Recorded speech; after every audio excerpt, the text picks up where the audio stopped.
तर बदलापूरनंतर अकोल्यात सुद्धा धक्कादायक प्रकार समोर आलाय।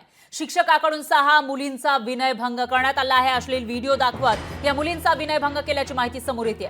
जिल्हा परिषदेच्या शाळेतला हा संतापजनक प्रकार समोर आलेला आहे। त्यामुळे मुली आता शाळेमध्येही सुरक्षित नसल्याचं दिसून येत आहे। बदलापूरमध्ये चिमुकली सोबत लैंगिक अत्याचार झाला होता, त्यानंतर आता अकोल्यामध्ये धक्कादायक असा प्रकार समोर आला आहे। शिक्षकांना 6 मुलींचा विनयभंग केल्याची माहिती आहे। आधी त्यानं या मुलींना अश्लील व्हिडिओ दाखवले आणि त्यानंतर या मुलींचा विनयभंग केल्याचं कळत आहे। जिल्हा परिषदेच्या शाळेतला हा संतापजनक प्रकार आहे। जिल्हा परिषद उच्च माध्यमिक शाळा कालीखेड येथे शिक्षक प्रमोद मनोहर सरदार यांनी 6 मुलीचं विनयभंग केलेलं आहे अशी माहितीवरून पोस्ट ओरल याची टीम घटनास्थळी जाऊन तात्काळ शिक्षक याला ताब्यात घेतले।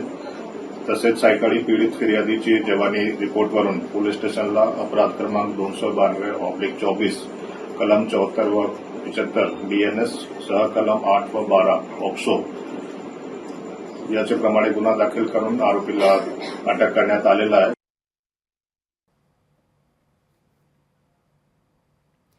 अश्लील व्हिडिओ त्या शिक्षकांना आधी दाखवले होते आणि त्यानंतर या मुलींचा विनयभंग केल्याची माहिती समोर येते। त्यामुळे शिक्षण अर्जनासाठी शाळेत जाणाऱ्या मुली सुरक्षित नसल्याचं दिसतंय। त्या ठिकाणी असलेले शिक्षक असतील किंवा सफाई कर्मचारी यांच्याकडूनच मुलींवर अत्याचार केले जात असल्याची माहिती समोर येते। त्यामुळे आता याला कसा आळा घालणार असा सवाल या ठिकाणी उपस्थित होतो।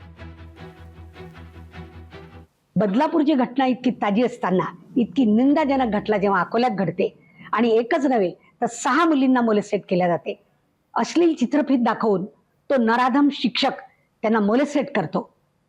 मला असं वाटतं पोलिसांचा धाक हा शून्य झालाय आणि त्याला एकमेव कारण आहे लोकप्रतिनिधींचा पोलिसांवर वचक नाही। कोण पालकमंत्री आहे, काय करतोय तो? आत्ता 6 महिने अगोदर उपमुख्यमंत्री जे की गृहमंत्री आहेत हे आमचे पालकमंत्री होते आणि अकोल्यासारख्या ठिकाणी अशी घटना घडते आणि घडतंय काय तर शिक्षक करतोय।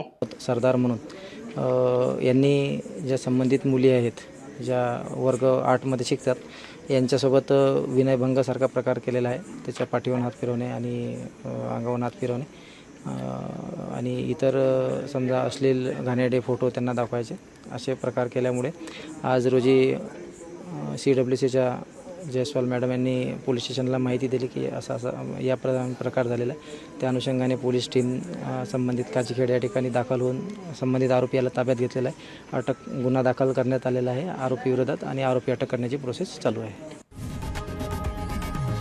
लोकशाही मराठी ऐका, पहा, जागरूक रहा।